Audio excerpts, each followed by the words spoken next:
Muy bien, buenas tardes con todos. Darles la bienvenida en primera instancia al quinto Congreso Internacional de Psicoterapia Sistémica y Cognitivo-Conductual. En este caso me presento, Magíster Nelson Espinosa Ayón, especialista en psicología forense, criminal y penitenciaria, y en este caso vamos a compartir lo que corresponde a la temática de asesinos en serie, donde vamos a exponer algunos detalles bastante específicos sobre investigaciones y elementos actuales, ¿no? Que son justamente parte del perfil de este tema. Bien, muy bien. Sí. Bien, continuamos. Justamente dentro de los cursos que hemos tenido mucho el gusto también de participar en estos congresos, con ACODEC y con las demás instituciones en compañía, hemos podido llevar algunos temas un poquito relacionados que tienen que ver justamente con la investigación criminal acerca de temáticas de efectos de muerte, de efectos contrarios hacia la violencia, pero que en muchos casos instamos a la posibilidad de investigar al agresor. Bien, la víctima presenta diferentes instancias a nivel de investigación, a nivel de material científico, pero muchas veces es el agresor el que por su técnica o por su forma o peligrosidad dejamos de investigar, dejamos de profundizar. Entonces, justamente hace un tiempo también optamos y mostramos un tema de parricidio, ¿no? Y hace algunos años aquí en la misma institución. Y ahora tocamos justamente la temática de asesinos seriales o asesinos en serie, como normalmente lo llamamos. ¿Bien? Entonces vamos a ser un poquito prácticos en algunas partes, ¿sí? Porque la función temática es un poquito profunda y hay dos detalles dentro de asesinos en serie que puede confundirnos un poco, ¿no?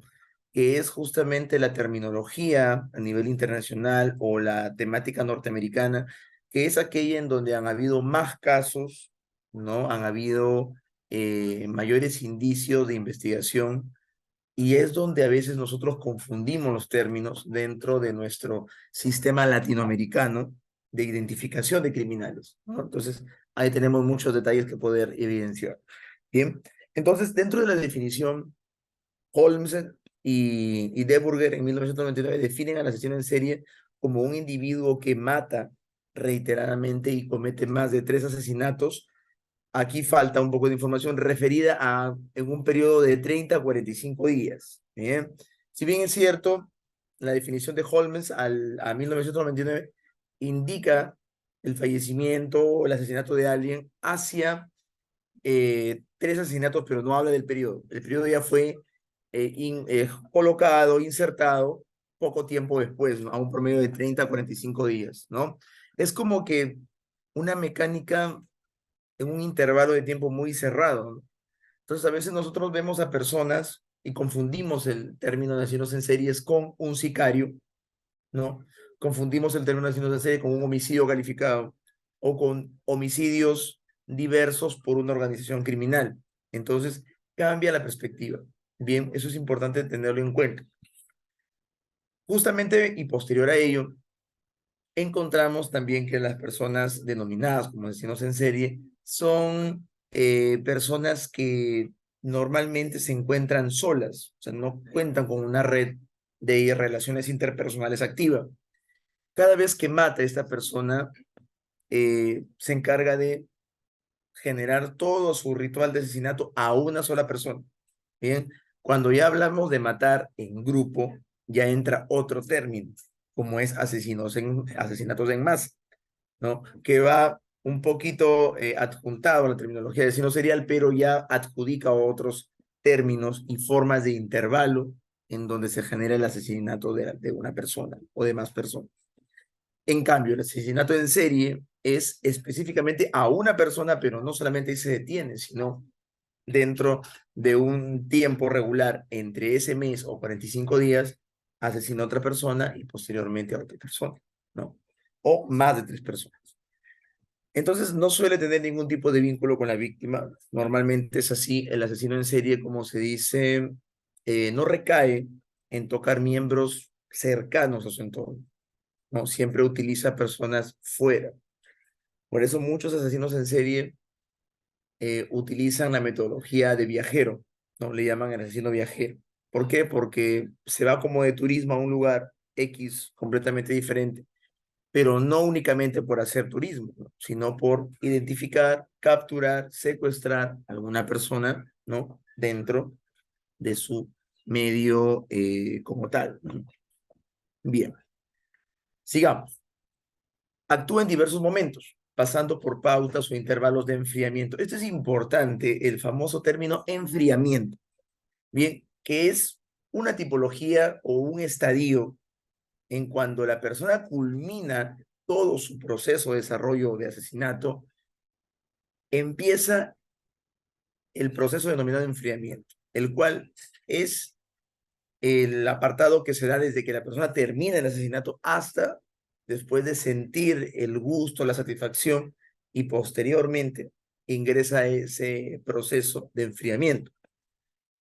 Al culminar ese proceso, es como que culminó su etapa de excitación, ¿no? De sobreestimación del instante, de la muerte. Entonces, regresa el ciclo y vuelve a necesitar ingresar en la fase de capturar a alguien para posteriormente cometer todo su asesinato, ¿no?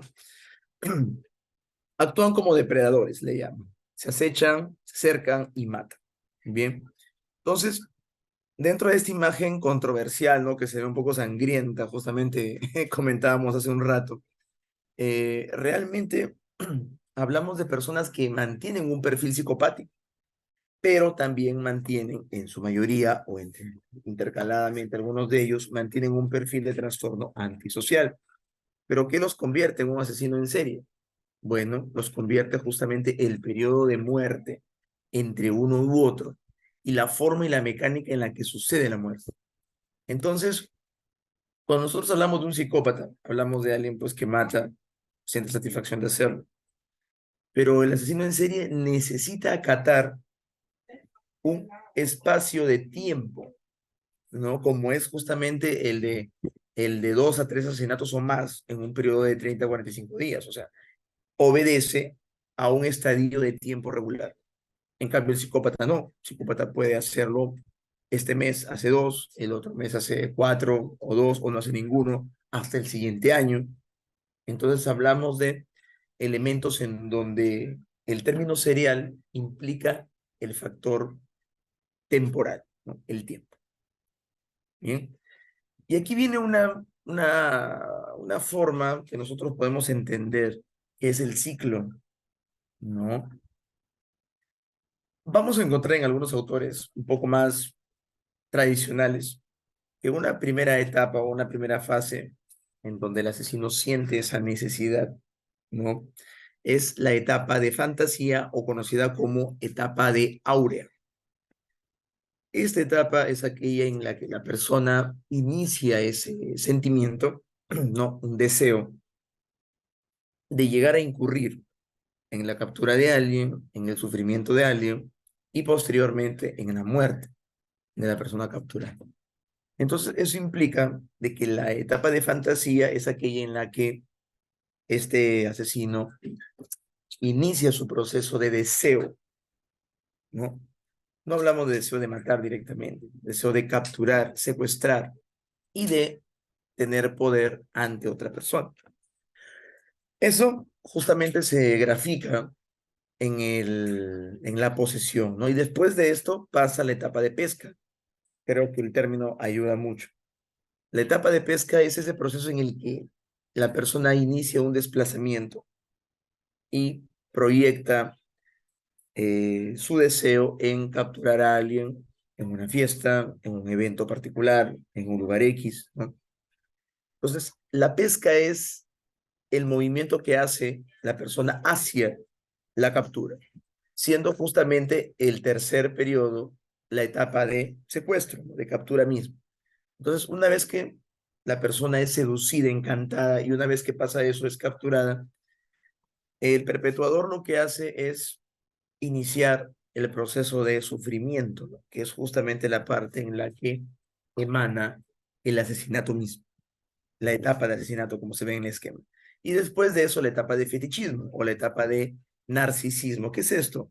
Es el momento en el que la persona ya con la persona fallecida degusta, ¿no? De, por decir, ver el rostro de la persona que ha sufrido, que ha muerto, le agrada, ¿no? Se aloja en una fantasía clara de generar algo con el cuerpo. Y muchas veces es obstruir, ¿no? Al mismo cadáver, en sentido de tratar de enmarcar la evidencia. Cercen el cuerpo, lo coloca en una bolsa, ¿no? Le genera toda una serie de efectos ritualísticos y esto es justamente lo que es el famoso fetichismo. Después de esto, al terminar la fase de fetiche, o sea, la fase de disfrute, por así decirlo, ingresa la etapa de depresión versus frustración. O sea, una vez que yo ya sentí el gusto, sentí el placer de la persona pues que ha, ¿no? que ha generado su deceso, ingresa un momento filosófico, ¿no? Como de saber o de entender qué sigue, ¿no? ¿Qué puedo hacer ahora? Entonces, esa es la pregunta existencial. ¿Qué hago ahora? Ya lo sentí, ya lo tengo. Y una vez que termine esa etapa depresiva o de frustración, ingresa justamente lo que habíamos indicado hace un momento como enfriamiento. Entonces, enfriamiento es el término del ciclo del asesino y el inicio de un nuevo ciclo. Y ahí viene la etapa de fantasía. Bien, entonces justamente ese ciclo es radical y es parte de la teoría de Holmes y de otros autores que posteriormente ya han perfeccionado, ¿no? Toda esta tipología. Bien, entonces, quizás muchos conocedores, jóvenes estudiantes que de alguna manera les tienen un contacto con este material o les agrada, ¿no? Nos involucramos mucho con personajes como Ted Bundy, ¿no? Conocido, el apóstol de la muerte, el caso de los demás asesinos que trituraban a la persona, generaban la desaparición de la evidencia con ácido, ¿no? Que son muchas veces casos norteamericanos entre europeos, ¿no? E inclusive también por ahí sale la famosa historia de Jack el Destripador, del Zodíaco, ¿no?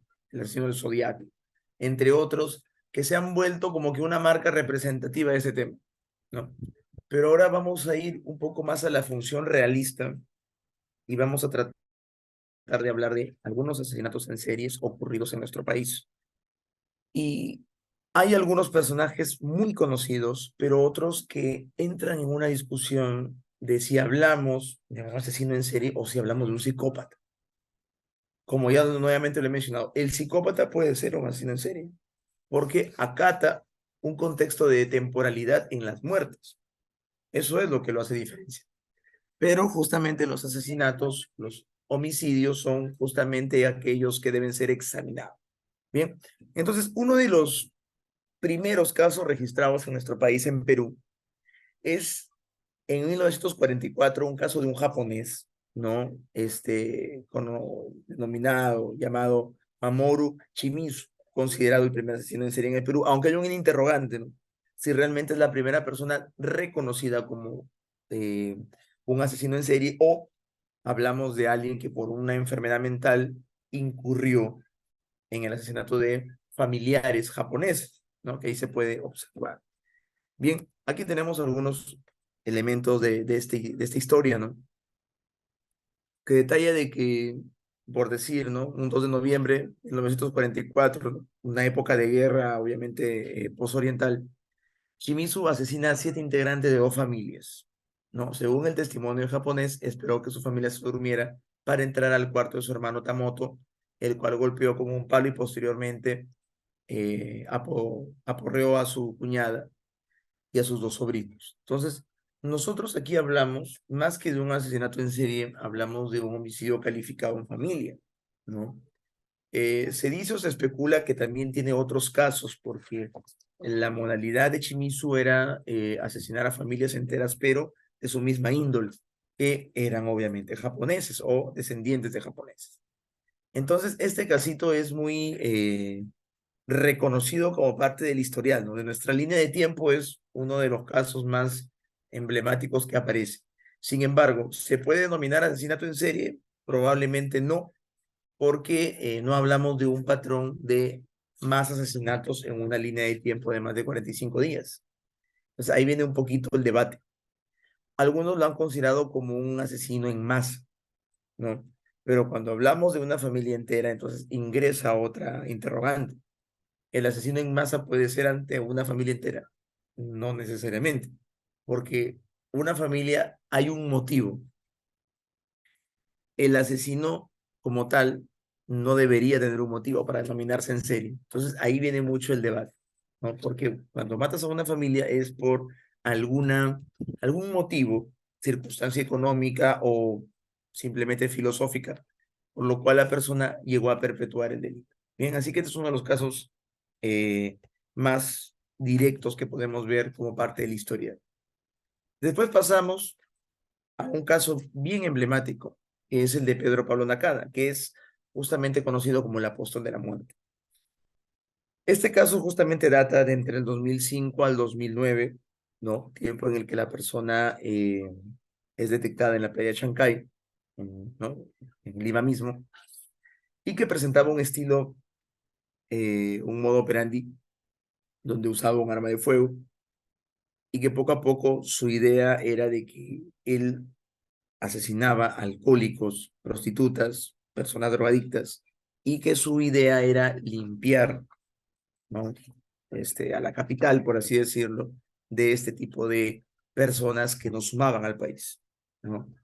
Entonces, dentro de ese pensamiento, ¿no? Un poco distorsionado, la persona se dice que se ubicaron un promedio de 25 cadáveres, que él había perpetuado su muerte, ¿no? Y fue condenado a 35 años en prisión y enviado al penal de Lurigancho. Posteriormente, dentro del contexto de enfermedad mental, es catalogado con esquizofrenia paranoide y desde ese punto de vista, la persona fue conocida como un inimputable, ¿no? Como se denomina dentro del sistema judicial. Sin embargo, a la fecha no recuerdo muy bien el desenlace de este caso, pero me parece que esta persona ya falleció en el contexto, si no me equivoco. O ahí tendríamos que actualizar un poco la data. Ahora, dentro de Pedro Pablo Nacada hay un caso adicional que no está aquí, pero que es el de un hermano, ¿no? Es un hermano que creció en Japón, pero no tuvo un contacto con él directamente. O sea, no fueron hermanos que crecieron juntos, sino que crecieron alejados el uno del otro. Entonces, el estudio que se hace a la familia de Pedro Pablo es muy curioso porque no aloja solamente a él, sino a un hermano, y un hermano que básicamente se crió muy lejos de él, y que dentro de la nación japonesa llegó a perpetuar también un promedio de 4 a 5 muertes, justamente en un periodo cercano. Entonces, justamente esta persona eh, también recibe el nombre de asesino en serie. Bien. Así que ahí podemos ver algo denominado como característica transgeneracional, o sea, que es de alguna manera llevada de una generación a otra, ¿no? O compartida bajo una línea de hermanos o una línea directa de familiaridad. Bien, así que este caso pueden encontrar muchísimo en internet si están interesados en conocer más de nuestros asesinos dentro de nuestro país. Ahora, como digo, sencillo es poner un listado de personas que asesinan, pero lo más difícil es encontrar la diferencia entre un asesino en serie, un homicida calificado, un homicida simple, un homicidio culposo, un sicario. Entonces, contamos con bastante diferenciación. Así que, como siempre digo, para detectar a un asesino en serie, lo que estamos viendo es identificar patrones de tiempo, de cuántas personas asesinas en un tiempo regular. Bien. Así que eso hace que algunos casos, como lo que estamos aquí mostrando, diste de la realidad con el cuadro como tal. Vamos a encontrar autores que dicen, sí, el degollador de Oxapampa sí es así en serie. Otros van a decir, no, es una persona con una patología mental, es una persona con una disociación, entre otras cosas. Entonces, hasta ahora sigue habiendo mucho debate entre algunos de estos personajes. Bien. Bien, Maílmar Partida Achón, el degollador de Oxapampa. Ya por el nombre podemos entender que el modo de la persona era degollar. E inclusive el énfasis que tenía era en su ataque de causar muerte a la persona secuestrada es de destruir la lengua, ¿no? O sea, una característica que tenía esta persona era eh, que la persona ya no hable, no grite, ¿no? Entonces, lo primero que atacaba era lengua, para que la persona ya no tenga opción, ¿no? De queja, ¿no? Entonces era una muerte bastante difícil, ¿no? Dentro del marco de lo regular. Bien, luego descubría dentro de su afán, ¿no? Que para que las almas de los muertos no lo delataran, lo que vuelve aún más turbia la mitología, el degollador. O sea, simplemente él mencionaba de que la lengua, aparte del sonido y el ruido que hacía la persona durante el sufrimiento, lo hacía porque cuando ya esté muerta, su alma no genere incomodidad posteriormente, ¿no? Se registran 21 muertes en este caso, ¿no? Entonces, en Lima, para poder detenerlo, se tuvo que hacer un operativo de más de 9 horas, ¿no? Ya estando él localizado. Entonces, este hombre de apellido Malpartida fue capturado sin que ofreciera resistencia, sometido como si no fuera sanguinario asesino que realmente era, ¿no? Después se le condenó a cadena perpetua por hallársele responsable.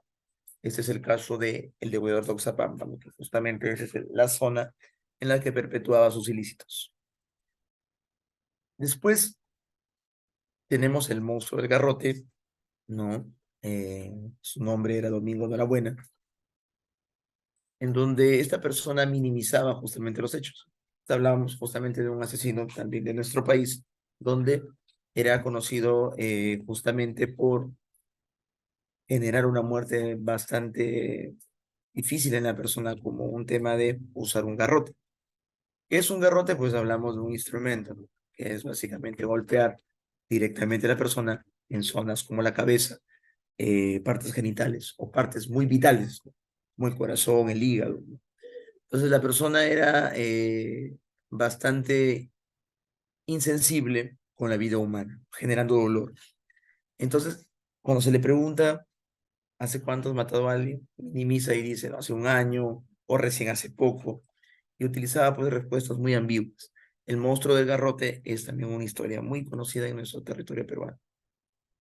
Bien, después también tenemos este caso, uno de los también más característicos y ubicado en los años 90 aproximadamente, que es el del monstruo de los Andes de Pedro Alonso López. Persona que había extendido bueno, básicamente es una persona colombiana, ¿no? Que había utilizado territorio ecuatoriano y peruano para poder hacer parte de sus asesinatos. Se dice que mató a más de 50 niños, pero afirma haber acabado con más de 300 vidas, ¿no? O sea, dentro de lo que es la frontera, dentro de lo que es la localización de parte selvática, ¿no? Incurría mucho en este tipo de asesinatos. Bien, entonces aquí hablamos de haber enterrado los cadáveres, con más de 53 niñas enterradas, y fue condenado a 16 años de cárcel en un primer momento. Posteriormente ya se colocó otro tipo de pena a esta persona. Fue extraditado a Colombia y llevado a un hospital psiquiátrico donde se le terminó dando de alta. Aunque su paradero es desconocido, en el 2012 se volvió a hablar de él cuando una serie de crímenes similares lo volvieron a poner nuevamente en atención. Y nunca se confirmó si era un imitador o si el monstruo de los Andes había muerto a pesar de tener 70 años. O sea, es una persona, por así decirlo, desaparecida. La ley entre el país colombiano y el nuestro le permitió una sentencia relativamente baja y esto generó pues que pudiera liberarse, ¿no? Entonces, dentro de la edad que debe tener ya aparentemente 70 años al 2012, es muy probable que esta persona pues ya haya fallecido también, ¿no? Por causas naturales o por causas también generadas por otras personas. Pero miren estos nombres que podemos buscar, ¿no? El monstruo del Garrote, el monstruo de los Andes, la bestia de Parcona. Bien, este caso también es muy conocido en los años 90 e indica del nombre de este hombre, Nicolás Gutiérrez Mendoza, el cual se ubica justamente en la ciudad de Parcona, y que habíamos detectado un promedio de 13 víctimas confirmadas, entre ellas niñas menores de 9 años. Y en noviembre del 95, 3 niñas habían sido ultrajadas y asesinadas. O sea, esta persona también involucraba el delito de la libertad sexual como violación, ¿no? Entonces, cada vez que vemos el término monstruo, bestia, es porque incurre también en tipología sexual. Ujú. Muy bien. Había necrofilia dentro de sus víctimas, ¿no? O sea, esta persona también generaba, ¿no?, actos sexuales al cadáver, ¿no?, posterior su asesinato. Las madres del distrito se organizaron para siempre acompañar a las menores al colegio, inclusive si no eran sus propias hijas, pero nada impedía que las muertes continuaran. O sea, durante un promedio del año 95 al 2000, las muertes continuaron, y dentro de este contexto no tenemos información si la persona fue capturada o de alguna manera fue básicamente asesinada también en el trayecto. Así que la BC Parcona también es un caso muy conocido dentro de los asesinatos en nuestro territorio peruano. Bien, después tenemos el descuartizador de Lima, un caso de 1976, no es tan actual, pero definitivamente este es uno de los acciones que por ahí generan la aparición de un personaje conocido como Mario Poi, ¿no? Una persona, un psicólogo, terapeuta, que de alguna manera genera la muerte de esta persona porque era evidentemente un descuartizador, una persona completamente peligrosa. Y dentro de este desbalance emocional o identificador del especialista en salud mental, genera justamente la muerte, ¿no?, de esta persona estrangulándolo, ¿no? Y acarreando el término de salvé la humanidad, acabé con el monstruo. Entonces, justamente la víctima de Mario Poi era este Ángel Díaz Balvin, el famoso escuartizador de Lima. O sea, quien tenía ya en su haber un promedio de un promedio de entre 9 a 15 asesinatos, ¿no? Y es justamente ese el promedio en donde vemos diferentes, ¿no?, casos que el descuartizador había generado, ¿no? Mario Poi efectivamente fue procesado, ¿no?, y sentenciado por este caso, y después, posteriormente, fue liberado, ¿no? Mario Poi no es un asesino, pero definitivamente sí perpetuó un homicidio. Quizás por críticos justificado, pero igual era un homicidio perpetuado, ¿no? Entonces, dentro de estas características, podemos observar justamente que dentro de nuestro contexto peruano tenemos casos. La bestia Percona, el descuartizador de Lima, el monstruo de los Andes, el monstruo del Garrote, el degollador de Uxapampa, el apóstol de la muerte, y pues en el caso del caso japonés. Y otros más que tenemos por ahí muy sigilosos dentro del contexto, ¿no? Entonces, cuando nosotros hablamos de identificar a un asesino en serie, no es sencillo, porque ingresan otras tipologías legales y psicológicas probablemente a generar un debate, ¿no?, entre esta persona y con los demás casos. Como les digo, una diferencia clásica para un joven de 16 años que se dedica al sicariato es de que la persona mata porque le pagan. Hay un motivo, hay un objetivo. En cambio, en el asesino en serie, en el psicópata, normalmente no hay un objetivo. Lo que hay es una satisfacción personal. Es más, ni le importa el dinero. Pero en el caso del sicario, sí es normalmente su modus operandi matar porque le pagan. Entonces ahí vemos de que el motivo cambia. Entonces el sicario, joven sicario por decir, por más muertos que tenga, fallecidos, personas que han generado su deceso, no puede ser considerado un asesino en serie, porque su forma de causar muerte a alguien es justamente por un pago, por una remuneración, ¿no? Otros casos en donde se generan homicidios calificados por venganza, por aspectos de herencia, terrenos, propiedades, que a veces vemos en diferentes áreas de nuestro país. Todas ellas pueden ser muy similares al sicariato, porque cuando perpetúan la muerte, tienen una razón para hacerlo. En cambio, el asesino en serie no tiene una razón clara de por qué lo hace y tampoco tiene una justificación directa, es simplemente el deseo de. Bien, entonces esto genera diferentes ángulos de verificación que podríamos analizar psicológicamente o dentro de investigaciones cualitativas, donde justamente la forma de perpetuar nos va a acarrear diferentes ángulos psicológicos. Bien, posterior a la explicación que ya hemos brindado, justamente con todos los detalles asociados a esta temática tan interesante, vamos a proyectar un video en donde podemos ver la explicación justamente de toda la investigación desarrollada por un no solamente escritor, reportero, sino también muy conocido dentro del ángulo histórico actualmente, y nos va a explicar paso a paso lo que se ha detectado dentro del primer casito que habíamos explicado sobre el asesino en serie, ¿no? Que es el japonés que había perpetuado todos estos hechos a la familia que habíamos detallado en los años 40, que es justamente uno de los casos más emblemáticos, pero que ha demandado una investigación muy profunda acerca de ver sus orígenes, con quién vivió, en dónde vivió y cómo era su modo operandi de todo el deceso de los asesinatos que había generado. Bien, entonces con esto damos pase al siguiente video.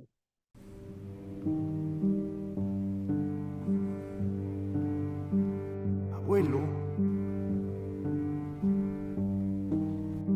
abuelo.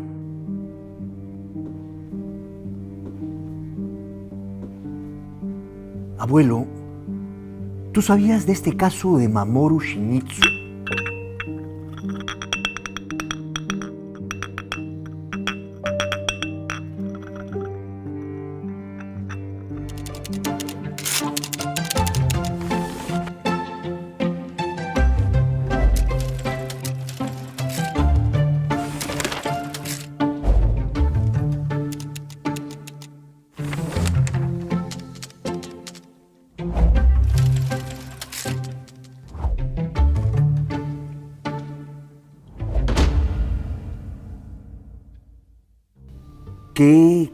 ¿Qué pasa, abuelo? Te estás metiendo en cosas que no sabes y no te conviene saber. Algo sé, sobre todo por lo que he encontrado en el archivo. Pero antes, pongámonos en contexto. Perú ya venía bastante movido en esa década con el megaterremoto de 1940 y la guerra con el Ecuador de 1941. El mes es noviembre de 1944. El mundo está viviendo los últimos meses de la Segunda Guerra Mundial y el avance de los aliados sobre Alemania es incesante. Recordemos que Japón también fue parte de esta guerra y los migrantes japoneses son, ya en ese momento, parte importante de la sociedad peruana, algunos incluso de segunda generación. Pero la guerra los había puesto en jaque frente a Perú, que en 1942 le había declarado la guerra a las potencias del eje. Ya en 1940 hubo un gran saqueo de negocios japoneses en Lima y la actitud xenófoba de entonces ponía en peligro la vida de muchos de ellos. Para 1942 empezaron las deportaciones de miembros prominentes de la colonia japonesa hacia campos de concentración en los Estados Unidos. Por eso muchos de ellos comenzaron a esconderse y algunos a tener un perfil muy bajo en la sociedad, prefiriendo arreglar sus asuntos entre ellos mismos. ¡Bravo, oye! En esa parte final parece que has agarrado carnecita. Guarda todo eso para ponerlo en contexto, ¿ya? Más contexto, pero esta vez de la zona. Trasladémonos al Breña de entonces, específicamente a los fundos Ascona y Chacrarríos. Breña, en esa época, todavía era un área eminentemente rural, estaba en plena urbanización y habían viviendas de escasos recursos. Tan es así que por allí circulaban aquellos canales milenarios que llamaban acequias. Una de ellas pasaba por la actual avenida Tingo María, el canal de Magdalena. Oye, bien enterado te veo, ¿ah? Parece que tú hubieras vivido ahí nomás, a la vuelta de la esquina. Y ahora, abuelo, me voy a remitir a contar cronológicamente lo que sucedió a través del comercio. El sábado 4 de noviembre aparece una información en la página 12 del diario, en un rincón perdido entre publicidad y el listín cinematográfico. 7 cuerpos fueron encontrados por la policía en una acequia del lugar. Rápidamente los identificaron como los habitantes de un inmenso corralón cercano. Lo llamaron así, pero era más bien una gran manzana con 2 grandes casas muy bien arregladas dentro. 4 familias viviendo juntas. 2 de esas familias eran las víctimas. Una pareja de esposos y otra pareja con sus 3 menores hijos. Fueron llevados a la delegación policial 2 personas. El hermano de Tamotu, Mamoru Shimizu, y el mayordomo de la familia, Kiyoshi Naito. Y es que al revisar el predio, la policía encontró que el asesino los había matado mientras dormían. Tanto Mamoru como Shimizu dijeron que no habían escuchado nada durante la madrugada, lo cual era raro, por decirlo menos. Las esposas de ambos, Sumiko y Setsuko, quedaron libres para cuidar a sus respectivos hijos. Al día siguiente se realizó la inspección ocular del inmueble, hallándose una caja fuerte con buena cantidad de dinero, por lo que el móvil de robo quedaba descartado por la policía. El jefe de la morgue indicó que todos habían sido asesinados con una comba en la cabeza. Ambos datos llevaron a la policía a sospechar de una venganza personal. ¿Pero por qué? ¿Qué había sucedido para que hasta los niños inocentes sufrieran la misma suerte? La policía sospechaba que eran varios los perpetradores. En los siguientes días, la policía tuvo una información de que en una carbonería cercana algo se escondía.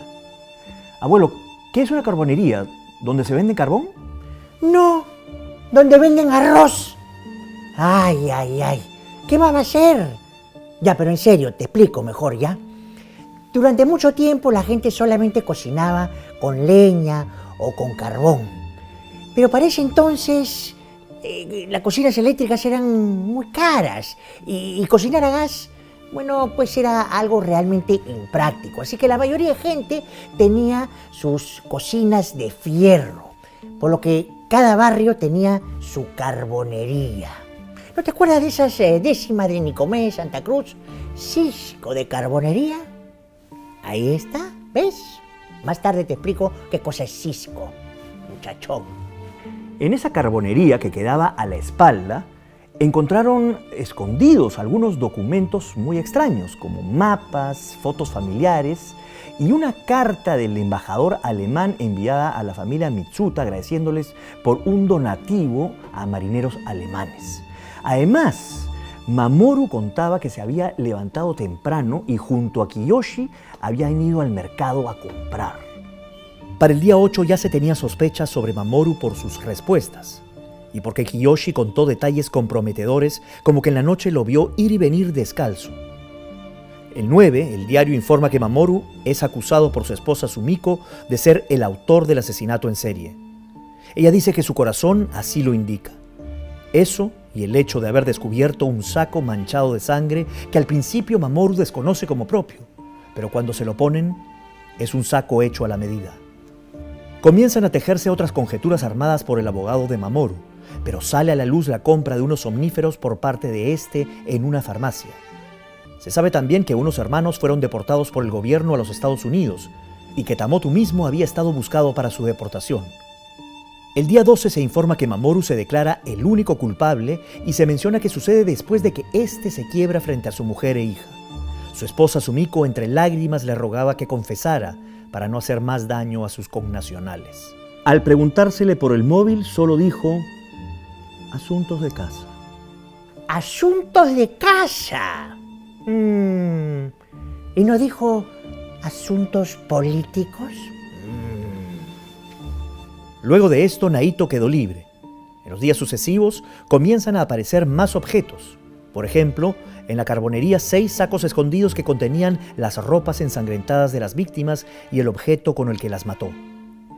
En un gran despliegue, el día 16, se informó de la reconstrucción del crimen con gran presencia de vecinos y curiosos. Se relata con lujo de detalles los pormenores de cómo actuó Mamoru y lo que sucedió. Pero también se hace hincapié en la duda de que haya actuado solo, por varias razones que no viene a cuento analizar aquí. Mejor, mejor, déjalo ahí. El juicio de Mamoru se realizó en 1948 y a pesar de cambiar su declaración a inocente, se le sentenció a 25 años. Pasó a ser uno de los integrantes más famosos de la vieja penitenciaría de Lima y falleció antes de cumplir su condena en 1959 por un edema pulmonar. Se han escrito libros y tesis sobre este caso. El de un hombre cuyas fotos revelan cabizbajo, apesadumbrado por el destino de su vida y por un silencio y parquedad que mantuvo hasta el día de su muerte, pero cuya historia se mantiene viva en el archivo del comercio. Y abuelo, ¿qué te pareció la historia? A ver, felizmente no contaste lo de los dragones negros y de cómo él solo, siendo menudito, pudo cargar los cuerpos solitos. Ah, y de cómo la policía... Mejor ahí.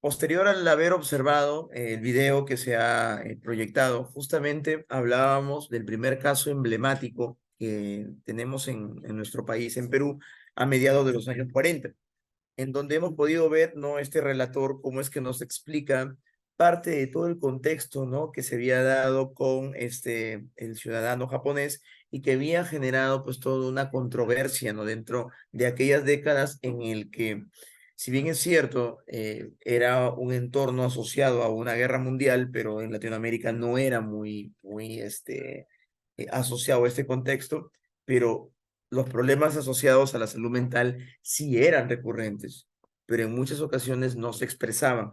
¿Quién los expresaba? Aquel que incurría realmente en delitos de asesinatos, en delitos de violación o en delitos asociados a secuestros. O sea, era ahí donde recién se podía ver la patología. Entonces, como parte de esta proyección del video que hemos indicado hace un momento, proyecta justamente la unidad de personas, que no es un problema asociado a la actualidad, sino que es un problema que ha existido durante mucho tiempo y que ha estado ahí presente. Entonces, como decíamos hace un rato, las muertes son sobrellevadas dentro de un código, del código penal, de diferentes contextos. O sea, podemos hablar de sicariato, podemos hablar de homicidio calificado, homicidio simple, asesinato, secuestro. E inclusive cuando hablamos de niños, o hablamos de miembros cercanos a la familia, tocamos el término pues parricidio, feminicidio e infanticidio inclusive.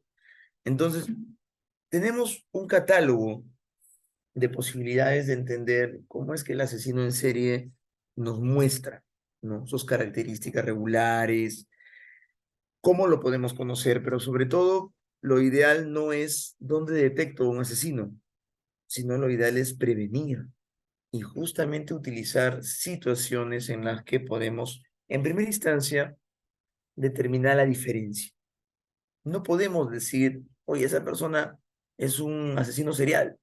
Claro, puede tener 2 muertes, puede tener 3 muertes, pero no podemos darle esa etiqueta, porque al hacerlo estamos de una manera metafórica convirtiéndolo en un potencial peligro. Y ahí es donde vienen diferentes contextos a debatir sobre la naturaleza real de la persona que asesina en serie. Entonces, ahí podemos ver en esta parte superior derecha el término asesinato. El asesinato se puede dar, como lo dije hasta hace un rato antes del video, aquella persona que ha perpetuado muerte porque tiene problemas económicos con esa persona, por un tema de venganza o por un tema inclusive emocional. Entonces, se puede perpetuar el asesinato de cualquier manera, pero no necesariamente es un asesino serial. Homicidio calificado, lo mismo. Varias personas, más de 2 personas, se involucran y planean una acción para darle muerte a alguien. ¿Necesariamente esto adhiere a un secuestro? No necesariamente. Pero el asesino en serie sí tiene que secuestrar, tiene que capturar, tiene que generar un seguimiento, tiene que generar un planeamiento preciso. y esto lo hace en un tiempo X y después lo hace en un tiempo Y. Entonces, muchos homicidios calificados, asesinatos, homicidios simples, se han dado por única vez o por una segunda vez, pero por un objetivo claro, ¿no? Por venganza, por aspecto emocional, por cualquier tema adicional. Pero el asesino en serie no tiene un objetivo claro. Simplemente lo que detalla o lo que justifica es de que lo hace por el bien social, lo hace pues por fantasía diversa, pero no da un contexto específico de por qué genera la perpetuación del delito. Así que tenemos una forma singular muy interesante de poder conocer estos temas. Entonces, como aspecto concluyente, podemos denotar de que el asesino en serie es un tema delicado asociado a una conducta patológica del ser humano marcado en la insensibilidad y carencia de empatía. Doctor, disculpe, lo que hice ahí es lo mismo que el asesino. Sí, porque es la parte fundamental que se concluye. ¿Qué lo convierte en serie? El tiempo, la temporalidad y la cantidad, ¿no?, de personas capturadas y fallecidas en un determinado contexto. Entonces, eso es la carencia de empatía, y la marcada patología que existe en estos personajes es aquella que la describe como un tema realmente a profundizar de forma científica. La diferencia de este término está asociado a la cantidad de muertes y al tiempo utilizado para perpetuarlos, ¿no? Ya habíamos indicado esos términos. El Perú ha presentado problemas mentales asociados a muertes y secuestros desde hace muchas décadas. Bien, o sea, no es un tema de que ahorita se está dando por la crisis económica o se ha dado en los años 90 por el terrorismo, no. Tenemos casos de 1975, tenemos casos de 1944, tenemos casos del 62, o sea, hablamos de circunstancias que han sido localizadas y hablamos de aquellos que son únicamente registrados, ¿no? Por denuncia, por prensa, y aquellos que no son vistos. Recordemos que en nuestro país hay muchos asentamientos humanos, hay muchas tribus, hay muchos sectores que viven de una manera más aislada y que muchas veces la presencia de la justicia no es vital. O algunos pues funcionan con las famosas rondas campesinas, ¿no? Como sabemos que también es un término bastante común. Entonces, muchas veces la ronda se encarga de solucionar, castigando o inclusive hasta darle muerte a una persona, y la justicia ya no lo registra. Entonces, son detalles muy interesantes que se pueden ver dentro de un contexto en el que la sociedad procura o intenta perpetuar justamente sus soluciones. Y último punto, mejorar los indicios de investigación sobre asesinos, ¿no?